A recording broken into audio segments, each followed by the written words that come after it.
In the heart of the Amazon, where the sun fought to pierce a thick canopy of green, lived Pip, a tiny hummingbird with feathers like shimmering emeralds. Unlike his brethren, who darted from flower to flower in a dizzying ballet, Pip was a dreamer. He didn't just see nectar, he saw stories in the dewdrops and heard secrets in the rustling leaves. His biggest dream: to find the legendary sunstone, a gem said to hold the light of 1,000 suns. The elders dismissed it as a myth, a silly tale for hatchlings.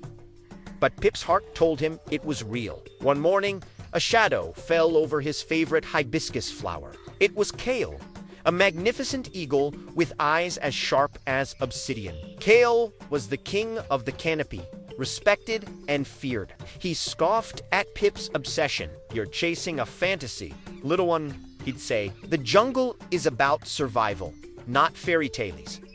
But Pip wasn't discouraged. He knew the sunstone was his destiny.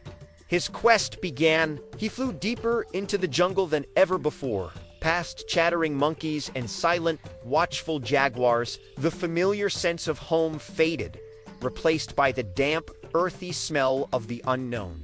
Days turned into a week. Pip grew weary, his tiny wings aching. Doubt began to creep in. Maybe Kale was right. Maybe he was just a foolish little bird chasing a ghost. Just as he was about to turn back, he heard a faint cry. Following the sound, he found a young toucan, Zola, with her foot caught in a thorny vine. Her bright beak was pale with fear. Forgetting his own exhaustion, Pip went to work. He zipped and nipped at the tough vine with his needle-like beak. It took what felt like an eternity, but finally, Zola was free. Gratefully, she asked what a tiny hummingbird was doing so far from the sunny clearings. When Pip told her about the sunstone, her eyes widened. "The sunstone," she chirped. "My grandmother spoke of it. It's hidden in the whispering caves behind the great waterfall." Renewed with hope, Pip and his new friend journeyed on.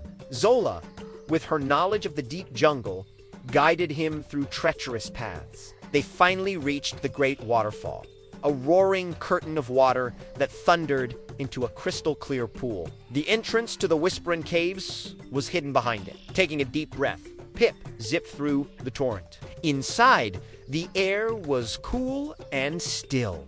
The cave walls glittered with thousands of crystals, but none held the warmth he was looking for. Suddenly, a familiar shadow filled the cave entrance. It was Kale.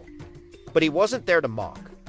His expression was one of concern. "I followed you," the eagle said, his voice softer than Pip had ever heard. "This is a dangerous place. I was worried." Just then, a low growl echoed from the back of the cave. A jaguar, its eyes glowing in the dark, emerged from the shadows. It had been cornered by their arrival.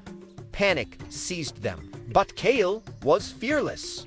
He spread his massive wings, letting out a deafening cry that shook the very stones. He stood between the jaguar and the small birds, a powerful guardian. The jaguar, startled by the eagle's sheer size and ferocity, hesitated and then slinked back into the darkness. Pip stared at Kale, seeing not a cynical king, but a true protector. As the morning light finally angled into the cave, it hit a small, unassuming rock near the entrance. The rock didn't just reflect the light, it absorbed it, exploding into a dazzling, warm glow.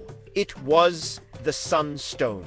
It wasn't a giant gem, but a small, humble stone that held incredible light. Pip realized the legend wasn't about a treasure to be owned, but about the light you find on the journey.